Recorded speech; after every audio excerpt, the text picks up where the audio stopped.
I get really, really excited to talk to you. Oh, every what time. are you excited about, buddy?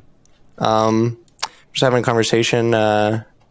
Think that maybe you're a little bit of a platform for the alt-right, and we think it's bad.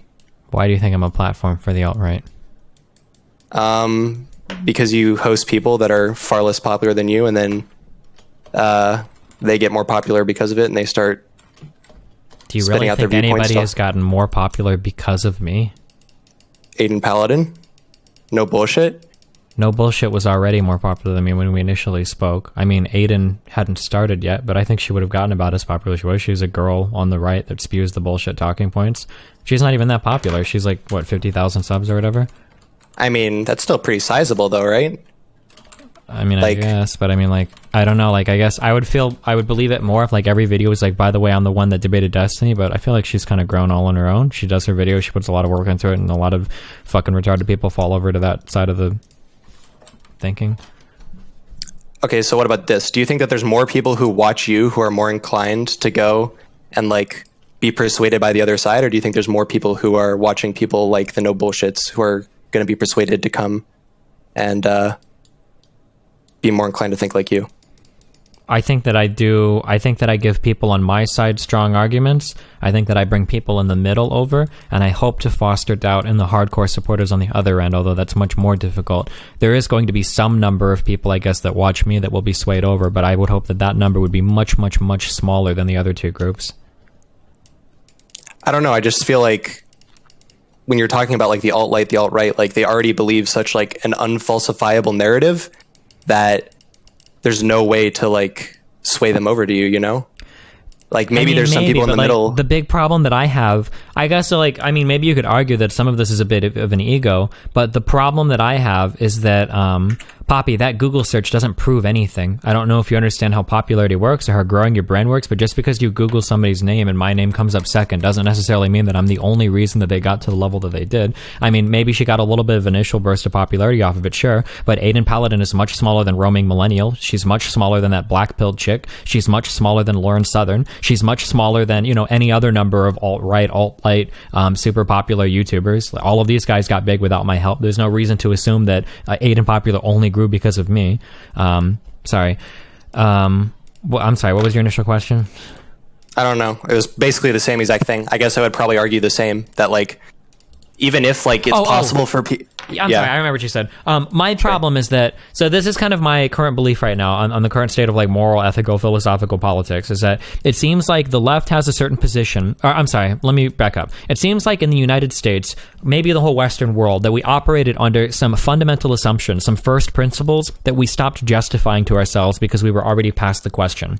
So in the 60s, we had to ask the question, do black people deserve the same rights or the same access to institutions in the U.S. as white people? That's a question that we wrestled with. The whole country wrestled with it, and we came to a decision that yes, they do deserve these equal rights, and then we've kind of lived our life. But the problem is, as we've grown and we've lived our life, that's a principle that we take for granted now. So when somebody like Richard Spencer shows up and actually questions that principle, everybody finds out that it's totally unjustified. Oh, well, I have no fucking idea if black people deserve the same things as white people, or if women should be allowed to have the same things men do. And the problem is these people on the right that are challenging those first principles have a fuck ton of arguments to use against him, which of course they will. There are valid challenges to any philosophical position. But everybody on the left just goes, oh, well, I don't know, I don't care, I don't know, that's dumb, stupid, I don't want to engage with that idea, blah, blah, blah, blah, blah. And then what happens is election season rolls around and somehow we have a fucking buffoon in office and nobody has any idea how the fuck it happened. In my opinion, that's part of the political landscape. I guess I would agree with that a little bit. I think that there's a couple things that it is just a little bit wrong. I don't know, like, sure. There's a difference between having legitimate arguments against, like, things that are pretty well accepted, like black people should have equal rights, and going off of, like, the Sargon, black people should get married to fix their situation. I think it's like there's definitely a difference in, like, Sargon's intelligence, and maybe, like, even if Nick Fuentes, like, is pretty academically dishonest, like, I think there's still a difference between his arguments and Nick's arguments. You see what I'm saying there?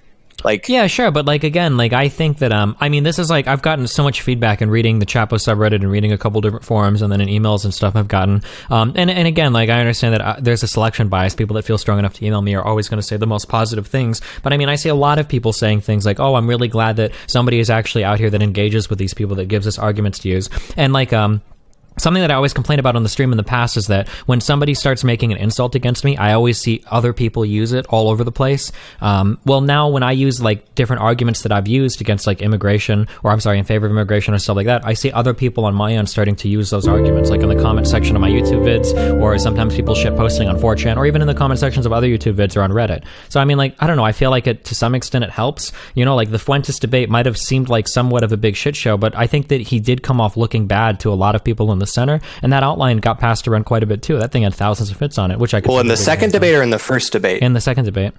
Okay. Yeah, I'd probably agree with that. So to me, what this sounds like is Dave Ruman's free marketplace of ideas, and we should, you know, like, do you think that like Richard Spencer should like have a place on college campuses to go speak, and like we should do that because it's best to like know how to challenge his ideas? Or yeah, but that kind of seems like the way this line of thinking goes. I do agree with that. I do think he should. I think that neo-Nazis or anybody should have a place to speak in America. The difference is, though, is that Rubin doesn't challenge these ideas. If I bring somebody onto my stream, I'm not going to sit there and just let them spew their platform. If they do, because I'm not educated on the topic, then I always research it afterwards and I'll invite them for a second discussion. The difference is that Rubin just lets people come on and say whatever and never challenges any of the ideas. I think that's a huge difference. I don't know, but like if the ideas are so fundamentally flawed in the first place, like why like give it the time of day? Like, I don't know, it's sort of like the same argument. Why take like people off Twitter who are like, they have no idea what they're talking about to just come on and like talk for a really long time? Like, what's the difference between bringing somebody like that on and bringing like, I don't know, I guess No Bullshit's not a very good example because he doesn't have anything that is remotely convincing to say, but like somebody of that caliber on. Do you want to watch something with me real quick? Sure. Do you have a link to that Twitter video of Richard Spencer on Channel 4 News? The one with the black reporter? Yeah. I don't have a link to it, but I've seen it before. Okay, hold on. I can find it real quick. Give me a second. Are you in my Destiny GG chat? Yeah. Oh, wait, no, I'm not. Wait. All right, now I am. Okay. 1 second.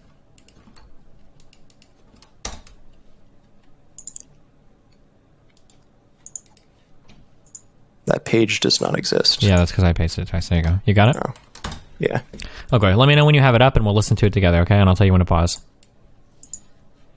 Now, I know this is really hard, okay? But let's say that you're watching this, okay? You're a white guy. Let's say that you kind of feel like everything has kind of gotten away from you. Like, you used to feel really comfortable in your country, and now people are telling you to be guilty all the time about your skin color. You hear a lot about privilege, and you're supposed to feel maybe ashamed of being white or something. Let's say you kind of have these feelings inside of you, whether legitimate or not, but say you have these feelings. Now we're going to watch some of this interview, okay? So we're starting in 3, 2, 1, go. Africans have benefited from their experience with white supremacy.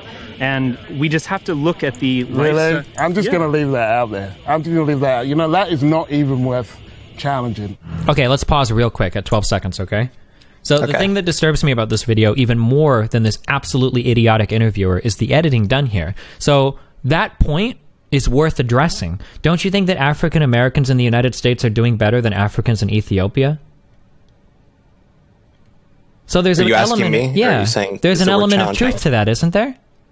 I mean, maybe. I don't know. There is. If you're being honest, and I'm asking you as a left-leaning person, say you're somebody in the middle, right? You would argue that Kanye West did things in the United States as a descendant of a slave that he never could have done in Africa or in countries in Africa. Sure. As a Sudanese, right? Okay, so that's to some extent true, but it's never addressed. Why? All right, we're at 12 seconds. I'm going to play again. Are you ready? Oh, yeah. 3, 2, 1, go. Well, I'm quite conflicted about interviewing Richard Spencer. He's the leader of what they call the alt-right, which I think is a new word for fascism.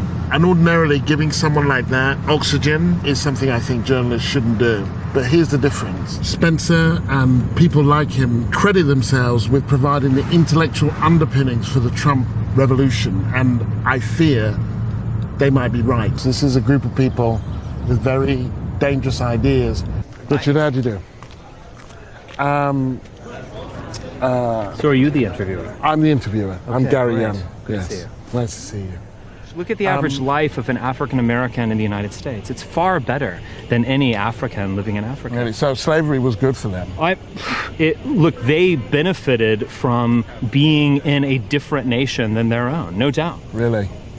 No doubt. How can you deny that? Sorry? So pause for a can you second, right? So like this is Sure. all true.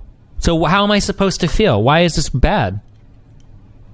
I mean, like, it's sort of like arguing with like a conspiracy theorist, right? Like, you kind of have to like be able to build up all these, you have to be able to break down all these like super huge pre-assumptions that are just so widely, I don't know, that people just don't even really would use to make an argument in the real world. So, but that's the problem now. So now, if I'm somebody in the middle who's lost, and I really don't have a strong thing, but I kind of feel like I've been a little bit shit on by my country. Maybe I do go to a college where there's a lot of SJWs on campus chanting white privilege and shit, and now I'm listening to this guy. I mean, he makes a fair point. So, like, in the journalist, I don't know if we even have to watch the rest of this. The journalist never counters any of these points. So, what am I supposed to? The entire video is Spencer making what appeared to me to be very valid points. Everything he says is correct, and the interviewer doesn't counter a single point. How am I ever supposed to walk away from this thinking like, wow, that Spencer guy is crazy?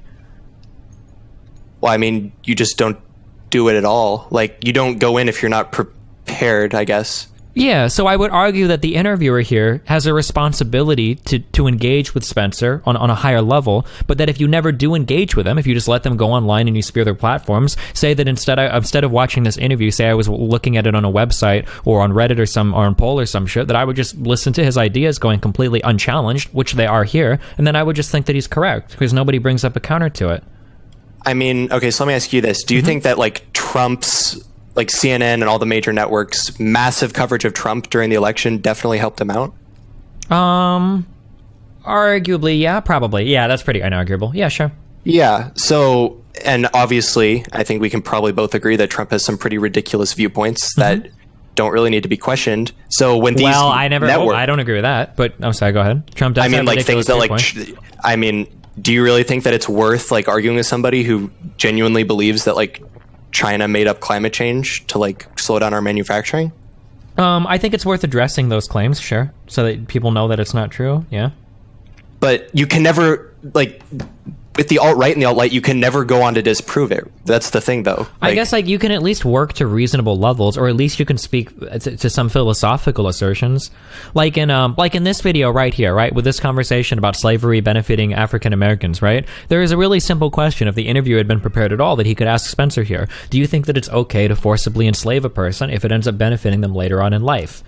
Like, that would be a really simple, that's a really easy question that the interviewer could ask, and then all of a sudden that spins Spencer in a really bad light, because now Spencer essentially has to defend slavery as being morally righteous just because some people might end up better off on it. So now you come away from that conversation thinking much differently, right? In theory, that's what a rational person would think, that, you know, asking that question would really expose something. But do you really think Spencer doesn't have an answer to that question? He may or may not, but at least you're getting people thinking rather than just leaving it up to chance, which is kind of what we're doing right now. If you argue that we should never really question these fundamental underlying assertions, you're basically just playing the game of who gets to them first. If you take some disenfranchised white dude in the middle who lives in a shitty place like West Virginia or some shit, and maybe he doesn't like the fact that everybody, white privilege and all that shit, right? You're pretty much playing the game of who's he going to turn on first? Is he going to end up seeing the right clip of Bernie talking that really speaks to him, or is he going to end up seeing the right clip of Spencer talking that's really going to speak to him, right? It feels like you're playing a game of chance at that point. I guess this is my point with like Trump and the networks, right? I feel like they did engage him in a pretty reasonable manner, and they definitely did. They would bring on scientists and they would bring on absolutely not. They never engaged Trump in a reasonable manner. Absolutely not. Trump got a ton of airtime. He got a ton of debate questions. Nobody ever challenged him on anything. I thought it was one of my biggest deals with the coverage of Trump. I thought it was grossly irresponsible. I mean, do you really think that like when they would, what would they ask Trump when they would bring him on? That was just like an easy question. On every debate, it was easy question after easy question after easy question. There was one time during one of the debates where, what was the guy's name? Chris Wallace, was it? There was one time during the debate where Trump said that fuck, I don't remember the guy's name. It was something, I think it was the Wallace dude. But basically, Trump said that he wanted to slash the EPA's budget in order to fix like Medicaid shortfalls. And then the guy brought up the fact that, okay, well, the EPA's annual budget is like $8 billion and the Medicare shortfalls are in the hundreds of billions of dollars, right? Stuff like that. That's a really, really, really good question. And he nailed him to the wall on that particular point. That was the only time in every single debate that I watched during the nomination question that anybody actually forced Trump to answer a question. Oh, I'm sorry. No, there were a couple other times too. When that one guy, was it Jake Tapper? When he forced Trump to say, I would punish women for having abortions. When he forced him to say that. That was a really good interview as well. I really enjoyed that he got to hammer Trump down on one question. But by far, the majority of media coverage for Trump was grossly irresponsible, in my opinion. I mean, is it possible that the reason it comes off as grossly irresponsible is because every time they ask Trump a question, he's able to easily dance his way around it? And, maybe I'm sure the interviewers may share some fault in this, that they don't nail him down hard enough, but that Trump just has all these answers that are unfalsifiable and they can't ever possibly get to the bottom of it because Trump's logic is repetitive and there's no way to prove him wrong. He might have answers that are unfalsifiable, but I sure as fuck didn't hear any. Most of his answers were just flat out fucking wrong. I mean, fake news, the fake news media will portray me, so nail him down on it. The entire wrong meme. That's what the entire wrong meme is, right? But nobody ever nailed him down on anything. Like, if he says fake news, what do you mean by fake news, Mr. President? Give an example of one fake story, ever. He wouldn't be able to name a single thing. He wouldn't be able to name anything. People would ask him that, and you know what he would do? He would just say, he'd say the same shit that all the dumb people that follow him Nope, turn not on CNN. Until way, not until he was president. I followed this election so closely. You might have as well. I'm not to speak down to you, but like as somebody that followed it so closely, Trump was treated as a literal fucking sideshow right up until it was literally. I want to say it was Trump, Rubio, Cruz, and not Wallace, Kasich. Until it was like down to those four, people still weren't engaging with the idea seriously that Trump was a major contender. Right? But that's the thing, though. Trump wasn't a sideshow. He was the main attraction the whole time. Yeah, but he was a joke attraction. Look how stupid Donald Trump is. Exactly. Look how ha. Exactly. But they never challenged any of his ideas. They would give him tons of airtime and never challenge him on anything. They would just go look at how dumb this is. Because we have these fundamental underlying assumptions that Trump is an idiot, we're going to show you how stupid he is. And the media all thought that if we keep showing people how dumb he is without actually challenging his underlying ideas, that everybody else would just look on and laugh. But that isn't what happened. But can you name a time that his underlying ideas have actually been challenged and you've actually seen anybody turn away from him? Well, I mean, I named a couple of times where I thought he ended up coming off looking bad. I mean, I think the Charlottesville. I think he comes off looking bad. No. Right? Not where I think, but where polls show that he polled poorly. After the Charlottesville thing, I think that there were pretty big shifts in the polls after that. I have to go and look at 538 to check. But I think after the Charlottesville thing, especially because he even came out and said, I think you're probably right about that. Because even during the 2 campaign, days later, is there any times? Well, during the campaign, I think that the getting women, I would have to go back and look at specific demographics, demographic polls, but I'm pretty sure that the forcing women to be punished, I think that played into a big meme, that a lot of people, there was a lot of talk about that. And there was also a lot of chatter about the Mexican judge thing when he did a couple interviews about that. And he was really nailed to, could any Mexican judge on your platform? Could any Muslim judge on your platform? That those were a couple things that people were held to pretty hardcore. Okay. What about the CNN interview where he was sitting down with the woman and she asked him all those questions about the wall? Do you remember this? Am I thinking of something that actually happened, or am I combining a few things? Do you remember what I'm talking about? Where she sits him down, I think Pence might be there too, and she asks him how feasible is the wall actually? Do you remember what I'm talking about? I might have. Fuck, I don't remember exactly. Do you remember what stage or what happened, what was going on? I feel like this was once he was the Republican nominee, but I'm not entirely sure. I don't know. I feel like there's just a lot of times where, sure, maybe sometimes somebody will ask Trump a real question and he won't have an answer, but there's so many other times where the real question gets asked and Trump says something stupid and then nobody cares. It was because it's just happened. I mean, I guess I don't know. I would have to this is what I would want to see. If I had the chance to interview Trump, it would be a drill down thing to see if he really understands what he's talking about. Because it doesn't feel to me like Trump has ever been forced to be accountable to any of his answers ever. That Trump will say some insanely autistic shit where I feel like I could go up against Trump on a test of anything having to do with anything related to running government, and I would win 9 out of 10 times. That's how confident I feel that Trump is a fucking buffoon. And it bothers me so much that you can listen to him say things like cyber is important, or the nuclear triad is the Chinese people. He loves the destruction or whatever. Yeah, really retarded fucking shit that nobody challenges him on. Like, and if there were all these times, like, if we were in another universe where Trump said retarded thing after retarded, and people kept nailing him down, and he looked like a buffoon every time, and then the American people still voted one way, then we would be having a different conversation. I just don't believe that actually happened. But don't you feel the same way about people like Lauren Southern? Like, oh my God, just nobody challenges Lauren Southern. And then you go in and you're like, I'm just going to get down. We're going to get down to the business. And you probably walk away thinking, oh, I did really well in that debate. But does anybody who is like, I'm sure you, right, the selection bias, you get the emails thing, but like, is that really, are you really like taking out Lauren Southern? Do you think you could really take out Trump? I don't think anybody could really take out Trump. He just built up such a wall for himself that there's no way to destruct it at this point. Same with all the others. The problem is that people don't have the talking points. People don't have like any go-to arguments except for autistic screeching. Like, why do women deserve the same rights as men? This is another fundamental underlying assumption that nobody really has justified anymore. So when somebody like fucking retard Peterson comes out with his fucking manifesto on how we all need to go back to Judeo-Christian families or some shit, he's totally unchallenged. I've hardly heard anybody issue a real challenge to anything that Jordan Peterson says. But like, as soon as you turn his shit on, it's fucking crazy. The guy's like, well, women aren't happy unless they're in the house pumping out babies, and men are better at everything. Like, fucking, like, this is like the shit that he says. But like, nobody really challenges anything that Peterson says. All it is a bunch of liberal SJWs statistically screeching on Twitter about how horrible of a person he is. I don't know. I feel like, and again, like, I could be wrong. I exist in a small microcosm of the world, right? But I hope that, like, as I continue to argue with people, and I think that people like John Oliver, I think, play an important role, or Vox, or or College Humor even, or the people that do like the shows now that are starting to give some of these leftist talking points. I feel like that was something that was sorely needed for a long time, and it's only just now starting. I guess maybe like in 3 or 4 or 5 years, or maybe even longer, we'll know if it's truly worked. But I hope that left-leaning shows that are more aggressive like that are giving people more ammunition that they need to one, reaffirm their own beliefs, and then two, to fight back against the growth of these other types of people.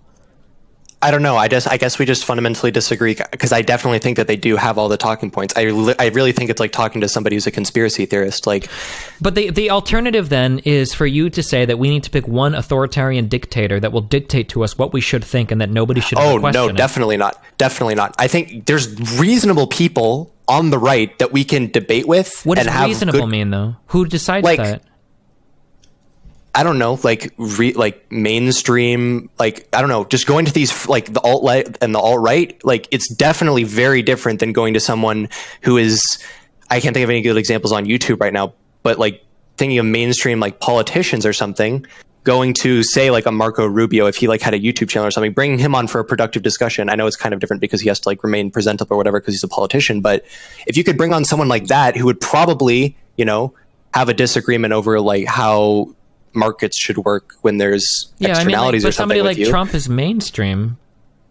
But that's the problem, though. When you bring on all the cronies, though, it just spreads the message. Well, see, this is where I'm getting at. You're tacitly advocating for the authoritarian meme, but you're kind of like using weasel words when you say like we should only bring on reasonable people. Well, who determines who's reasonable? Where does that judgment come from? That's the thing. You can determine who's reasonable, but how? Like, I mean, you know what the difference between somebody who's but by me making that determination on my own thing, that's like a totalitarian. That's a sole decision. Is it though? That I'm making on my own. Isn't your entire point of doing the debates to try to educate people though, and try to like give them? Didn't you say this at the beginning, that the entire point of the debates is to like give them the talking points? You're arguing about two different things. You're trying to say that as a society we should agree that only certain people are worth engaging, not as an individual. You're saying that as a society we should make that decision. So I'm asking you, how do you make that decision as a society who's reasonable? And don't ask me personally, because if you ask me personally, I can't make a decision for all of society. That's what you're asking. Well, I mean, I think it logically follows that if you have a show that you have viewpoints that you want to spread to people and you want to try to get people out of the middle, then we can try to apply that logic to other things as it goes forward. I don't know. I guess the society is not as important, but like you could make that distinction yourself, right? I don't understand like why that makes my point wrong about... Well, because the point is that you're not saying that I can make a distinction. You're saying the current distinction I'm making is wrong, and you're telling me that my distinction should be different. And now when I ask you to tell me how my distinction should be different, you're speaking to a higher level, like a societal distinction that should be made, that some people ought be reasonable. But I'm not speaking... I'm saying that you can make that distinction because you I already have made a distinction. I'll engage in anybody. I'll engage with anybody. That's my distinction. Yeah. But you disagree with that distinction. But your disagreement then... Go ahead. Sorry. You're not making the distinction that you should engage with people who are quote unquote reasonable. You literally are saying I should engage with anybody on any part of the spectrum. Yeah, for the most part, if I think their thoughts are politically relevant right now, yeah.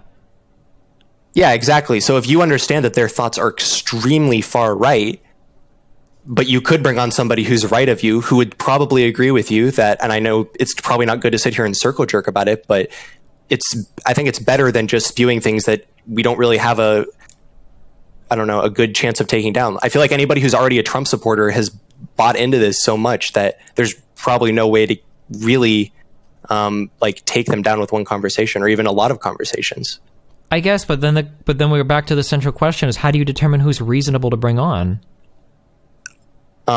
You're essentially arguing that some ideas are just unengageable, that I can never engage with with a person that identifies as a white Yeah, I do nationalist. think some ideas are unengageable, for sure. So when those ideas start to manifest and then fester, you can just never talk about them, or at what point? I don't know. I just think that giving them, I don't know what the answer is to, I honestly don't know what the answer is to talking about them or addressing them. You almost said that I just feel like giving them, I think you were going to say a platform, but so now you're talking about not giving certain people platforms. I don't know if I was going to say that. I might have. Okay, that's what it sounded like. But I'm just saying that, like, what you're getting right, you're trying to make this hyper specific to me, but only because I am a stand-in for any person that engages with these type of people. So you're advocating for some sort of societal standard for who should be brought on to discuss things with. Well, I think that anybody can make this distinction for themselves. If they're academically honest, they're able to make this distinction for themselves. And then if everybody's making the distinction, then it'll be fine. Like academically honest. Here's the thing, Desi, I don't have the answer of where on the political spectrum we're not allowed to bring people in. That's the heart of the issue, that if we play this game recursively, if I go back 100 years, you should never engage with somebody that thinks that black people shouldn't be slaves. Right? But Desi, the point isn't that... MHZ 16 GB RAM or 4 I don't know how to put this to explain it. What you're saying is that there's no way for me to pinpoint who I should be able to bring in and who I shouldn't bring in, so I should just bring in everybody. And what I'm saying is that if everybody can make that decision for themselves based on if they're really being academically honest and they know they're not bringing in these extremely right, like fringe people, then it'll stop these ideas from spreading while we still get to have productive conversations. It'll stop things from stop things like Trump from happening in the first place. I'm not saying you caused Trump or anything like that. I guess my problem is just that I feel like, and I'm making assumptions here, I feel like the reason why this conversation is so difficult on your end is because what you are saying is you want there to be a standard for who should be engaged with, but you don't want to say that there should be a standard. So you're trying to I don't think there should be responsibility. You're saying that there are people that I shouldn't engage with, but not me personally, but every content creator, so that we can avoid things like Trump. I'm not saying I'm not saying that that there is an absolute point that if you are to the right or to the left of this, it's not worth engaging you. What I'm saying is, if more people had the idea that I shouldn't engage people on the ends of the extreme ends, and they can decide how extreme is bad for wherever their platform is, right? Then it would probably be better off. How extreme is Trump if he won the presidential election? Do you think that people were radicalized in 2 months, in the nomination process, that everybody became radicalized? I mean, I think it would be a lot longer than 2 months if we're being honest with ourselves. But I think a lot of people were swayed over. We tried your method and it failed miserably for a long time. No, we definitely did. We absolutely did. Aside from Fox News and talk radio, a lot of newspapers are left leaning. Most content on the internet, everybody in Hollywood is left leaning. Most of the major internet sites like Reddit and shit are pretty left leaning. Everything on TV and all the shows you watch on TV are pretty much left leaning. That for the most part in all of society, left leaning thought has been the only politically correct thought that could be allowed to be displayed in most public places. And right-leaning thought, for the most part, has been pushed and pushed and pushed and pushed and pushed to the boundaries. And this idea that if we just keep shoving them into their little redneck white trash neighborhoods, they won't talk to anybody, they won't engage in anybody, they'll fucking die out. That was an idea that we played with for a long time, for the past 2 decades in the United States, and it blew up in its fucking face. You can't pretend that Trump came out of nowhere and in 8 months radicalized half the United States. That thought was there, we just never engaged with it. I think that definitely a contributing factor to that would be that Trump's getting 80% of the news coverage, even when the Republican primaries haven't ruled anybody out yet and there's 12 candidates, and we're all just laughing at about how stupid Donald Trump is. And then all these people hear these arguments. I mean, you can argue that, but I don't know if people, I don't think you take somebody who thinks that Mexicans are real people and everybody should be nice to one another and we need to have a great country, blah, blah, blah. And then they listen to Trump like for 2 seconds on CNN and they're like, oh my fucking God, like holy shit, we need to build a wall and fuck with these people. I don't think that happened. I think that this thought existed in the US for a long time, and Trump is actually the symptom of a much larger problem, not the cause of what we have now. I don't know. I guess I would just have to disagree with you. I feel like there's definitely a lot of Republicans who aren't sitting at their home in 2015 thinking, oh my God, the Mexicans are stealing my jobs. Oh my God, we need to build a wall. But when Trump comes along after... But those we have seen those things festering. I think so. Ever since 9/11. We had people that were protesting against mosques. I don't think it's the majority of the right, though. I don't know, man. Look at the break off of the Tea Party. That was a lot of evangelical religious thought. You see the right rise up whenever certain issues, dumb issues come up in the United States. The 10 Commandments being removed from that one fucking courthouse had a lot of people on the right up in arms. The abortion shit, the gay marriage shit. There's a lot of people. There's a lot of people that feel strongly about these issues whose thoughts have always just been kind of brushed off to the side. Like, shut the fuck up, get over there. Like, you're fucking retarded. We don't need to engage with your thought. I don't know. I feel like this group of people has existed in the U.S. for a long time, and that this divide between city dweller and rural dweller has grown and grown and grown. Maybe there has been some sort of divide there, but I think there's definitely also a lot of Republicans who are sitting there like, hey, I'm totally fine with gay people. I'm totally fine with like letting more Mexicans, but the Democrats are going to raise my taxes, so I'm going to vote for a Republican. And then when we come on and we give Trump 80% of the news coverage. But how do those Republicans end up voting for Trump instead of Rubio or Cruz? Because in the primaries, we're just laughing at Trump. And then, I don't know, the logic's appealing. I mean, you make this argument with Richard Spencer. It's appealing when you hear stuff like that. Yeah, but only because nobody challenges it. But you can't challenge that the entire news is out to get you and that everything that everybody who's against you is lying and all of that is fake. It's just impossible. I mean, I would argue differently. But I mean, we can't argue what would have happened. I feel like if people would have held Trump's feet to the fire more on all of his statements, it would have turned out way differently. But it just never did. But Trump's answer can always be that anybody who's against me is just paid off by George Soros and the news is just owned by a bunch of Jews. Yeah, but getting him to say that is really important. If you say, what is fake news? And he says, CNN is fake news. What on CNN is fake news? Well, all their stories. Name one, Donald. And if he can't name it, he's like, well, they're paid off by Soros or something stupid like that. At least now you've got it so that only the extremists are listening to him. But why are more people persuaded to go over to the left when they hear Trump say that George Soros is paying people off than they are when Trump just retardedly says fake news? Because saying fake news is a general claim that if nobody challenges it might be true. Whereas, so people are like, it's much easier to believe that a news publication can publish a bad story with a bias than it is to believe that one man is single-handedly paying off all leftist opposition in the United States, I think. I don't know. So people are like dumb enough to not be able to like think for themselves that like a bias doesn't necessarily mean a story is wrong or something like that, but they retarded. That's why the journalism exists, right? They're not dumb enough to like, if they hear that George Soros is behind it. Come on, you're being dishonest. There are degrees of acceptability. Yeah, there are degrees of acceptance, but they both sound really stupid to me. Maybe that's just because I can give you examples of fake. What was it? Was it The Atlantic? Who published the first thing about the Donald Jr. thing? And they omitted part of the tweets. It was a pretty big deal. I think Medium or whatever wrote an article about it, that they made it sound quite a bit different than when those tweets were actually published. That's an example of some pretty fake news. Or what about when that guy on CNN said that you're not allowed to read the emails, it's illegal, but we can do it because we're journalists? That was kind of fake news, right? It kind of was. So I mean, like, you can point to real examples, and if you don't ever address these things and you just say fake news, and then somebody hears one or two or three or four examples of this, how many examples do you need? What about the thing about all of the intelligence agencies coming together and saying that Russia meddled with the election? That's actually fake news. That actually didn't happen. It was the CIA, the FBI, I think the NSA, and then the head of the National Intelligence. It was like NC. I don't remember the abbreviation, but it was actually 4 agencies that did it. It wasn't all 17. That was fake news. So if I just listed all these examples here, right? Well, now maybe it is, right? Without getting Trump to go into specifics, you kind of laid out like an okay argument if you never engage with it.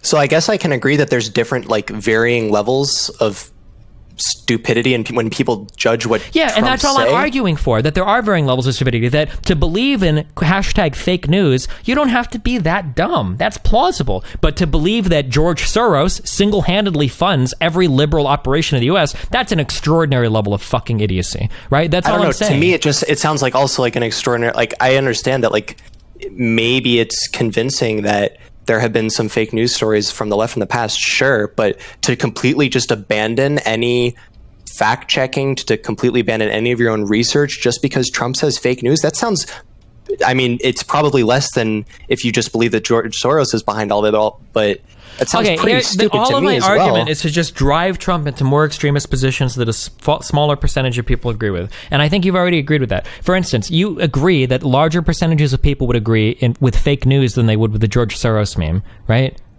Yeah. That's all I'm saying. Larger percentages of people would agree that maybe we should do something about abortion, then a woman should be punished for getting an abortion, right? The only point is that, or more percentages of people would agree that a certain judge from La Raza judging Trump's case might not be right, then would agree with the idea that no Mexican judge could ever judge a Trump case, right? The goal is to just drive him into more extremist positions that will make it so that only the most extreme people agree with him, rather than letting him get away with these kind of general wishy-washy statements that nobody ever really challenges him on. Then I guess it just sort of comes back to my position that I think in a lot of cases, Trump will come out on top, even if 1 out of 10 times you can force him into saying something that actually represents what he's saying. 9 out of 10 times, he's just going to play the stupid card, and stupid people are going to eat up the stupid card. I mean, like, if you believe that, then you don't even really believe in democracy. Then we're like in a whole different discussion. Because what you're essentially telling me now is that no amount of public debate or discourse can ever move people as ideas. So at that point, why not just abandon the entire concept of democracy and just have like a technocracy or whatever other form of government where people elect themselves? I don't know. I am from the politics Discord. Maybe you don't want to get there, but well, what do you mean? No, I don't. Communism or socialism doesn't necessarily imply no democracy, right? I'm kidding. Okay. I don't know.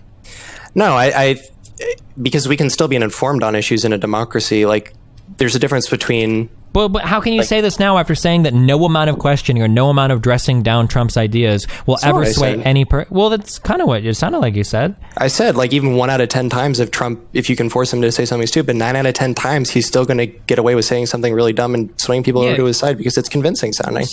So you're saying that people are so retarded that there's no possible way that Trump's propaganda is inescapable. That sounds like an unequivocal failing of a democratic system. It's inescapable if you don't just engage it on every front. Well, what? I guess. I don't know. I mean, I guess we'll never know now. I don't know. I don't know either, buddy. All right. Well, hey, do you have any final parting thoughts or last words for the stream? Not really. Love you. Ripperino, Pappuccino, Cappuccino. I love you too. Ripperino, Pappuccino, Cappuccino, my dude. Love you.